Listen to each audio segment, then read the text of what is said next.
महाराष्ट्र के छोटे से गांव कान्हापुर में सुबह के करीब 6 बजे थे। पूरा गांव धीरे धीरे नींद से जाग रहा था। कहीं चूल्हे जल रहे थे, कहीं औरतें आंगन में झाड़ू लगा रही थीं। लेकिन एक छोटा सा कच्चा घर था जहां आज भी एक माँ अपनी जिंदगी की सबसे बड़ी उम्मीद के साथ जाग चुकी थी। उस माँ का नाम था गंगा।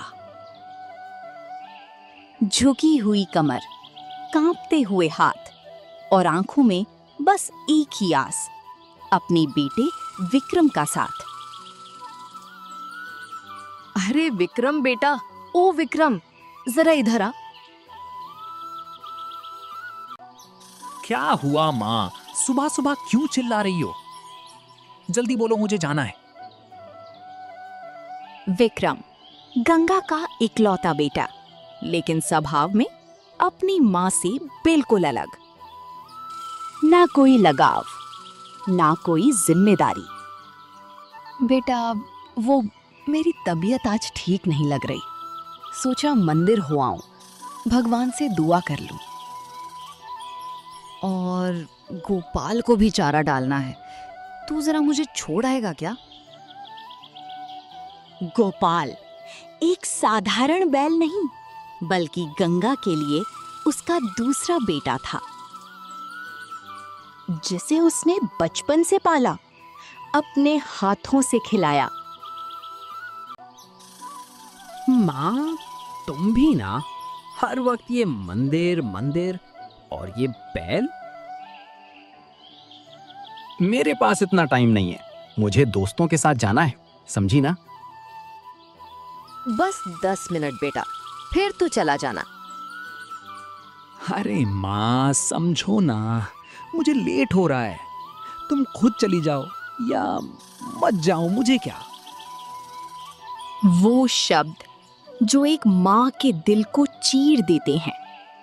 लेकिन गंगा ने कुछ नहीं कहा। ठीक है बेटा, तू जा। और बिना एक बार भी मुड़कर देखे विक्रम चला गया।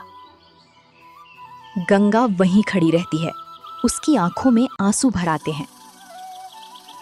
कभी कभी माँ बाप ज्यादा कुछ नहीं मांगते, बस थोड़ा सा वक्त और थोड़ा सा अपनापन। गंगा धीरे से अपने पति की फोटो की ओर देखती है। देख रहे हो ना, तुम्हारा बेटा कितना बड़ा हो गया है। कोई बात नहीं, बच्चा है। और यही कहकर गंगा ने अपने आंसू पोंछ लिए, क्योंकि माँ कभी अपने बच्चों से नाराज नहीं होती। विक्रम के जाने के बाद घर में अचानक एक अजीब सी खामोशी छा गई। वो आंगन जहां कभी हंसी गूंजती थी, आज बिल्कुल सूना लग रहा था। गंगा कुछ पल वहीं खड़ी रही। शायद उसे उम्मीद थी कि उसका बेटा वापस मुड़कर देखेगा, लेकिन ऐसा नहीं हुआ। कोई बात नहीं, आजकल के बच्चे ऐसे ही होते हैं। शायद उसे सच में कोई जरूरी काम होगा। एक माँ हमेशा अपने बच्चों की गलतियों को भी समझदारी का नाम दे देती है। थकी हुई हालत में भी उसने चूल्हा जलाया, आटे की डिब्बी खोली और धीरे धीरे रोटियां बेलने लगी। पहले गौ माता को खिला दूं, फिर गोपाल को चारा दूंगी। लो गौ माता, माफ करना, 2 दिन से आ नहीं पाई। तबीयत थोड़ी खराब थी। गंगा खुद भूखी रह सकती थी, लेकिन इन बेजुबानों को भूखा नहीं देख सकती थी। अब बारी थी उसके दूसरे बेटे की। चल गोपाल, तुझे भी भूख लगी होगी ना बेटा?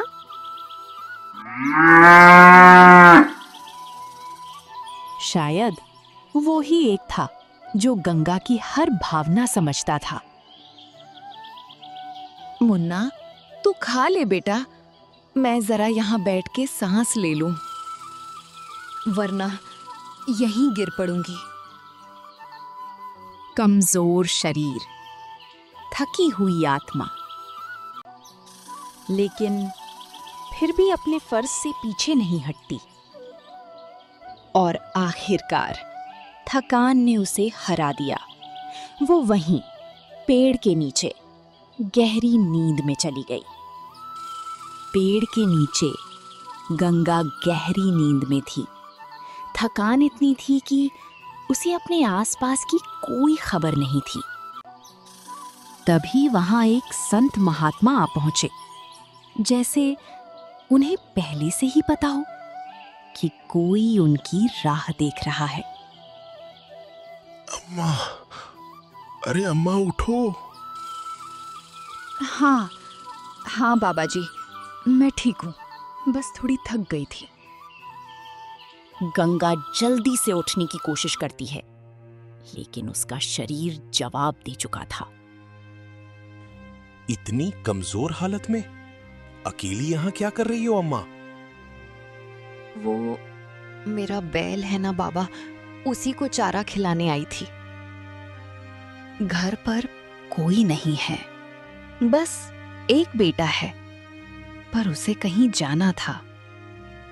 संत महात्मा सब समझ चुके थे। उन्होंने बिना कुछ कहे अपने कमंडल से पानी निकाला। लो अम्मा, पहले ये पानी पी लो। धन्यवाद बाबा जी। संत की नजर गंगा से ज्यादा उसके बैल पर थी। तुम्हें अपने इस बैल से बहुत प्रेम है ना? ये बैल नहीं है बाबा, ये मेरा बेटा है। जब छोटा था मेरे पति इसे घर लाए थे, तब से मैंने इसे अपने बच्चे की तरह पाला है। गंगा की आंखों में सच्चा प्यार साफ झलक रहा था। और तुम्हारा असली बेटा? वो काम में व्यस्त रहता है बाबा, समय नहीं मिल पाता उसे। गंगा ने अपने बेटे की कमी को फिर से एक बहाना बना दिया। याद रखना अम्मा, बेटा जन्म से नहीं, कर्म से कहलाता है। ये शब्द सीधे गंगा की दिल में उतर गए, लेकिन उसने कुछ नहीं कहा। तुम गौ सेवा करती हो, इस बैल को बेटे जैसा मानती हो और बदले में कुछ नहीं मांगती। संत की आंखों में सम्मान था। ऐसा निस्वार्थ प्रेम बहुत कम देखने को मिलता है अम्मा। समय आने पर तुम्हें इसका फल जरूर मिलेगा। फल? कैसा फल बाबा? सब कर्मों का खेल है अम्मा। जब समय आएगा तुम खुद समझ जाओगी। इतना कहकर संत धीरे धीरे वहां से जाने लगे। बाबा जी, फिर मिलेंगे ना? हम फिर मिलेंगे जब जरूरत होगी। और बस इतना कहकर वो संत वहां से गायब हो गए, जैसे वो कभी थे ही नहीं।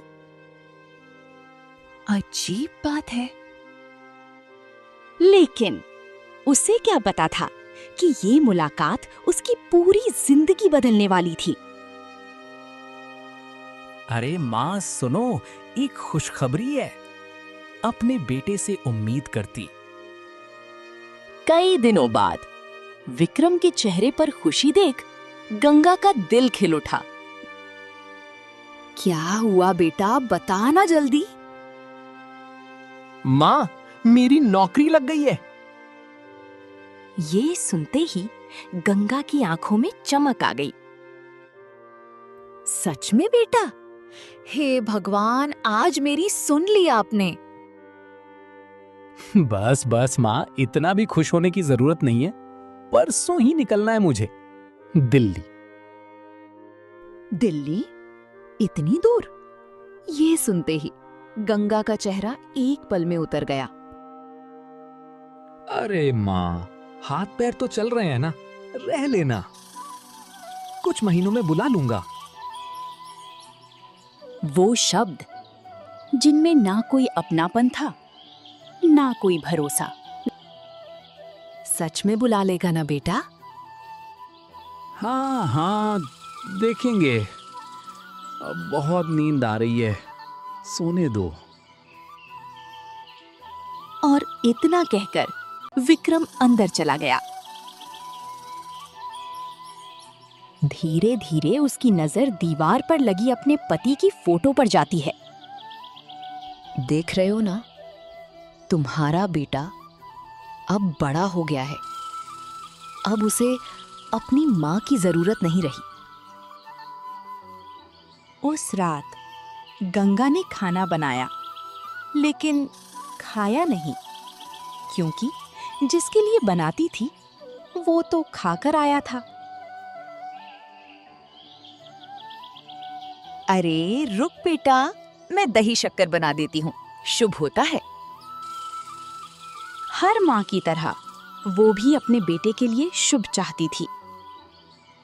माँ, लेट हो रहा है, रहने दो। और बिना एक बार भी मां की तरफ देखे विक्रम चला गया। बेटा सुन तो। लेकिन इस बार भी वो नहीं रुका। कुछ दूरियां सिर्फ रास्तों की नहीं होती, कुछ दूरियां दिलों की भी हो जाती हैं। अब तू ही है मेरा सहारा।